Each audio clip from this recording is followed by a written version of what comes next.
Good morning students. आज हम अगला टॉपिक अध्याय होगा ही गुरु बीजाणु जनन के बारे में अध्ययन करते हैं। पहले अपन लघु बीजाणु जनन के बारे में अध्ययन कर चुके थे। गुरु बीजाणु जनन क्या होता है कि बीजांड के अंदर जो जायांड होता है उस जायांड में बीजांड पाया जाता है। उस बीजांड के अंदर गुरु बीजाणुओं के बनने की प्रक्रिया, इसकी गुरु बीजाणुओं के बनने की जो प्रक्रिया होती है वह प्रक्रिया ही गुरु बीजाणु जनन कहलाती है।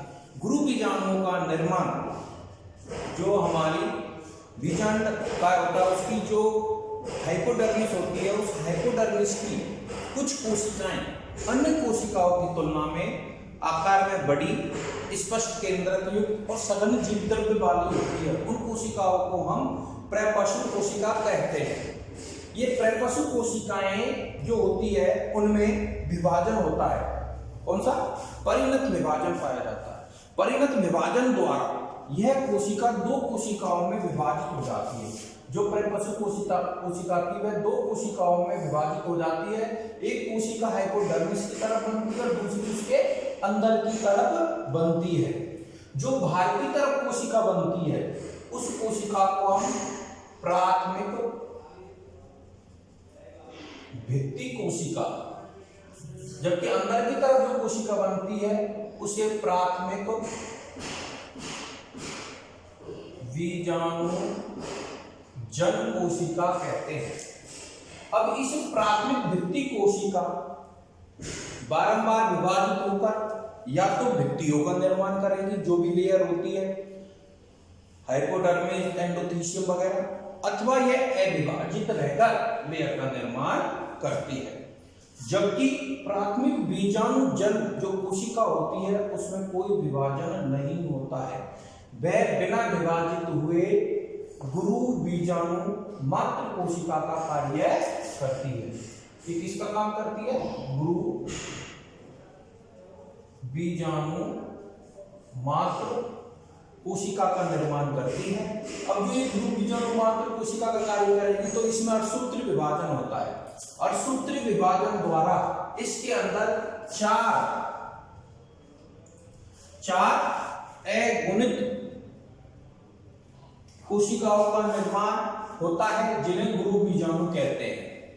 यानी चार अगुणित कोशिकाएं बनती है। प्रत्येक अगुणित कोशिका गुरु बीजाणु का कार्य करती है। ये चारों कोशिकाएं जो होती हैं जो गुरु बीजाणु का कार्य कर रही है वो एक के ऊपर एक यानी एक लाइन में व्यवस्थित हो जाते हैं निभाग से बीजांड द्वार की ओर। ये भाग निभाग कहलाता है जिसे अध्यावरणों का निर्माण होता है। ये बीजांड द्वार वाला भाग तो एक क्रम में व्यवस्थित हो जाते हैं। ये चारों चतुष्क जो होते हैं गुरु बीजाणु चतुष्क के रूप में, किसके रूप में? चतुष्क के रूप में व्यवस्थित हो जाते हैं। इस चतुष्क को क्योंकि रेखिक क्रम होने के कारण इसे रेखिक चतुष्क कहा जाता है।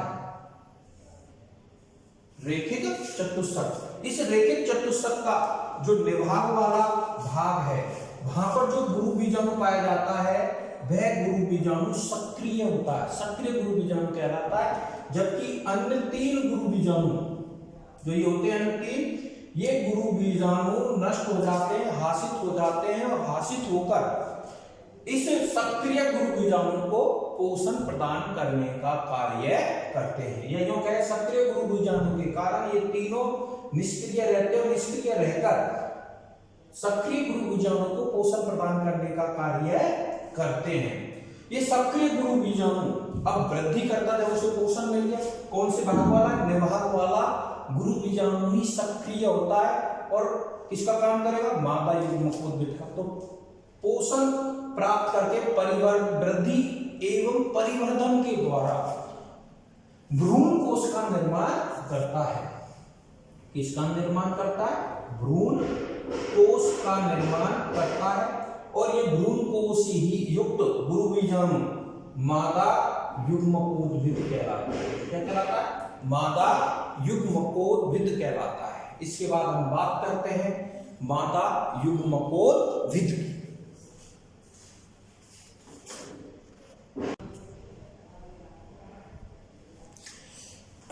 अब मादा युग्मकोद्भिद भ्रूणकोश के बारे में पढ़ते हैं। अभी हमने गुरु बीजाणु जनन के बारे में पढ़ा था कि जिसमें एक गुरु बीजाणु सक्रिय और 3 निष्क्रिय रहते हैं। सक्रिय निष्क्रिय से पोषण प्राप्त करके मादा युग्मकोद्भिद का निर्माण करता है।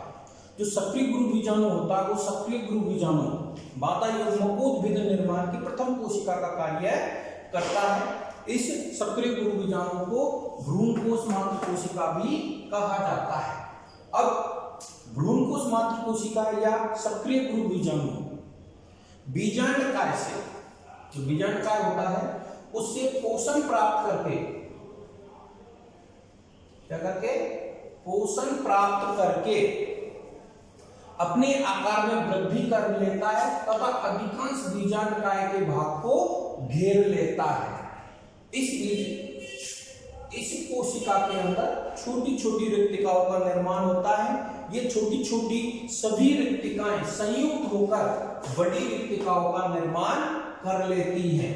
इन बड़ी रिक्तिकाओं के निर्माण के बाद जो गुरु बीजाणु होता है, मादा युग्मकोद्भिद होता है, वह उसका केंद्रक विभाजित होता है और केंद्रक का जो विभाजन होता है वो केंद्रीय सूत्री विभाजन द्वारा होता है।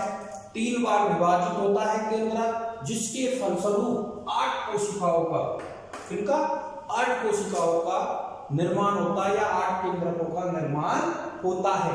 इन केंद्रकों के चारों जब कोशिका भित्ति बन जाएगी तो 8 कोशिकाओं का निर्माण हो जाएगा। और इसमें क्या होता है, पहला विभाजन जब केंद्रक का होता है तो 2 केंद्रकों का निर्माण होता है।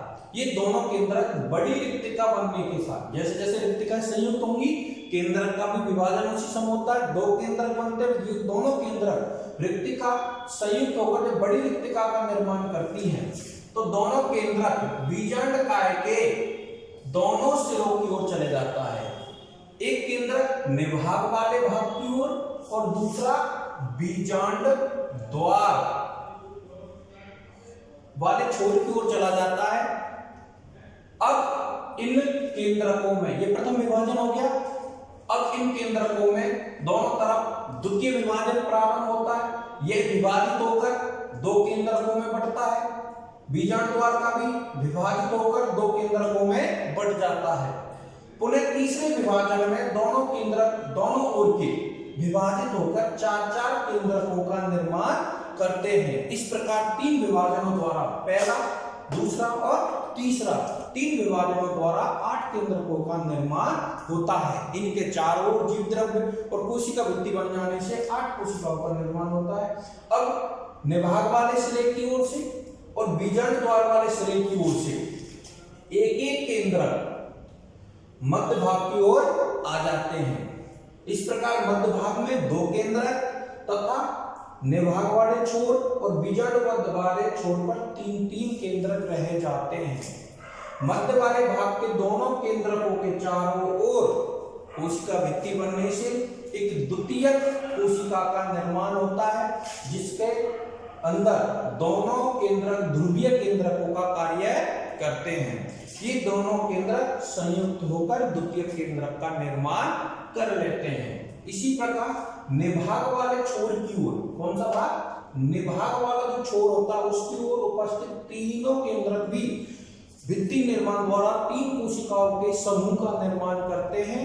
इन तीनों कोशिकाओं को प्रतिध्रुवी कोशिकाएं कहते हैं। क्या नाम दिया जाता है इनको, प्रतिध्रुवी कोशिकाएं कहते हैं। इसी प्रकार बीजांड द्वार जो छोर होता है उस छोर की कोशिकाओं के चारों ओर भी भित्ति निर्माण से 3 कोशिकाओं का समुच्चय तैयार होता है। इसको अंड समुच्चय या अंड उपकरण कहते हैं। इसमें जो बड़ी कोशिका होती है वह बड़ी कोशिका अंड कोशिका का कार्य करती है। इसे हम अंड कोशिका कहते हैं, जबकि दोनों जो पार्श्वीय कोशिकाएं वो इसकी सहायक कोशिकाओं का कार्य करती हैं। इस प्रकार मादा युग्मकोद्भिद या सक्रिय गुरु बीजाणु द्वारा भ्रूण कोश का निर्माण होता है। तो ये संरचना क्या कहलाती है? भ्रूण कोश कहलाती है। इस प्रकार भ्रूण कोश का निर्माण होता है। इस प्रकार के परिवर्तन को एक बीजाणविक पॉलीगेनम कहते हैं। इस परिवर्तन को क्या कहा जाता है? एक बीजाणविक पॉलीगेनम कहते हैं। इस प्रकार परिवर्तित भ्रूण कोश या मादा युग्मकोद्भिद में 7 कोशिकाएं, देखो 3 तो प्रतिध्रुवी कोशिकाएं, 3 अंड समुच्चय वाली कोशिकाएं, 6 और 1 द्वितीयक कोशिका होती है। इस प्रकार 7 कोशिकाएं तथा 8 केंद्रकीय भ्रूण कोश होता है। 3 केंद्रक ये रहे, 3 ये रहे, 6 और द्वितीयक कोशिका होती है, उसके अंदर 2 केंद्रक पाए जाते हैं। तो 3 और 3 6 और 2 8। तो इस प्रकार 7 कोशिकीय और 8 केंद्रकीय, 7 कोशिकीय और 8 केंद्रकीय भ्रूण कोश का या मादा युग्मकोश का निर्माण होता है, जिसमें से जो द्वितीयक कोशिका होती है वो 2 केंद्रकीय होती है, जबकि शेष 6 कोशिकाएं 1 केंद्रकीय होती है। यानी द्वितीयक कोशिका जो होती है वो 2 केंद्रकीय होती है, जबकि 6 कोशिकाएं जो दोनों सिरे पर पाई जाती है वे 1 केंद्रकीय होती है। इस प्रकार मादा युग्मकोश या भ्रूण कोश का परिवर्तन एक बीजाणविक पॉलीगेनम कहलाता है। इसी के साथ अध्याय 2 आज हमारा समाप्त होता है। जो भी चीज आपको समझ में नहीं आई है वो आप दोबारा बोल सकते हैं, दोबारा आपको पढ़ा दिया जाएगा। जहां तक आपको बहुत ज्यादा फायदा हुआ होगा इस कोरोना महामारी के समय, आप इसे लाइक और शेयर कीजिए। धन्यवाद।